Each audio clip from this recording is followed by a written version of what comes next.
Take two guys, 20 years apart, doing the exact same movement with identical weight.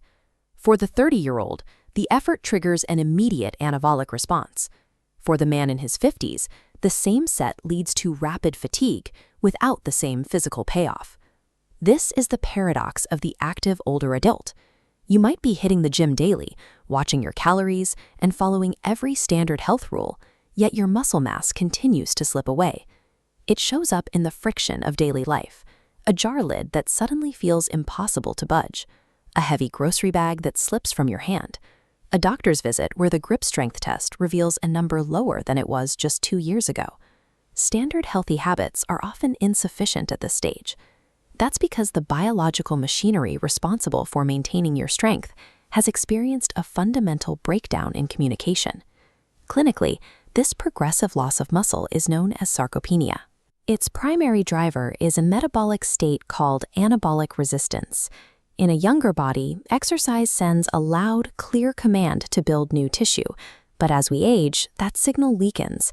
It reaches the cell as a faint flicker, and often the cellular machinery fails to register the instruction at all. Until this cellular resistance is manually overridden, your daily workouts may actually be counterproductive, breaking down existing muscle fibers without ever successfully initiating the repair cycle needed to replace them. To fight back, many people double down on fat-burning tactics, like training in a fasted state early in the morning. Others pivot away from weights entirely, believing that long sessions on a treadmill or elliptical are the safest way to stay fit. But for an aging body, excessive cardio without resistance creates a hormonal environment that prioritizes conservation over muscle maintenance.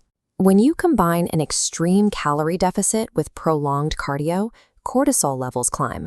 High cortisol is catabolic, meaning your body begins breaking down muscle tissue to find the fuel it isn't getting from your diet. Treating a 50-year-old body like it's 20, using high-volume cardio and near starvation, doesn't just stall your progress, it actively accelerates physical decline. Reversing this requires activating the mTOR pathway, the master regulator of muscle protein synthesis.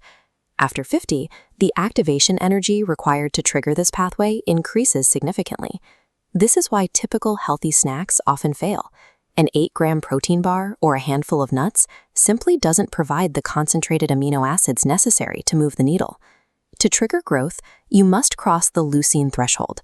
This requires approximately 2.5 grams of the amino acid leucine in a single sitting, the amount typically found in 30 grams of high-quality whey protein. Without hitting this precise biological target post-workout, the repair process never begins. You've put in the effort in the gym, but your body hasn't received the authorization to rebuild. But even with a perfect protein intake, there is another metabolic barrier. If your body can't actually absorb those nutrients, they never reach the muscle fibers. Vitamin D3, when paired with vitamin K2, functions as a critical cofactor for muscle function. In a deficient state, muscle receptors become less active, failing to bind the nutrients needed for repair. Optimizing vitamin D blood levels toward 40 nanograms per milliliter is a baseline requirement. It ensures your muscle tissue is biologically prepared to utilize the protein you consume. The final phase of muscle preservation happens while you sleep. This is the window where the body performs the heavy lifting of structural repair. However, fast-digesting proteins consumed during the day are processed quickly. A few hours into the night, the supply of amino acids in your bloodstream drops, often halting the repair process mid-cycle. Casein protein changes that dynamic. Because it digests slowly, it provides a steady release of amino acids that lasts for 6 to 7 hours, providing the materials your body needs to continue building through the night. Protecting this window ensures that sleep becomes a time of active tissue maintenance rather than a period of nutritional scarcity. The most effective strategy relies on these 3 pillars: 30 grams of leucine-rich protein post-workout, optimized D3 and K2, and a slow-digesting protein before bed. Adding 5 grams of creatine provides a final tactical advantage, increasing cellular energy and helping muscles hold hydration for recovery. As these repair cycles compound, the physiological effects become measurable. Strength begins to stabilize, and the rapid loss of lean mass slows and eventually reverses.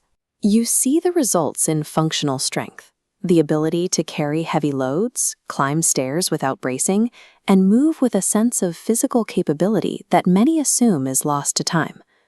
Sarcopenia represents a correctable metabolic gap. By addressing the specific nutritional thresholds your body now requires, you can maintain the strength and physical independence that define a high quality of life.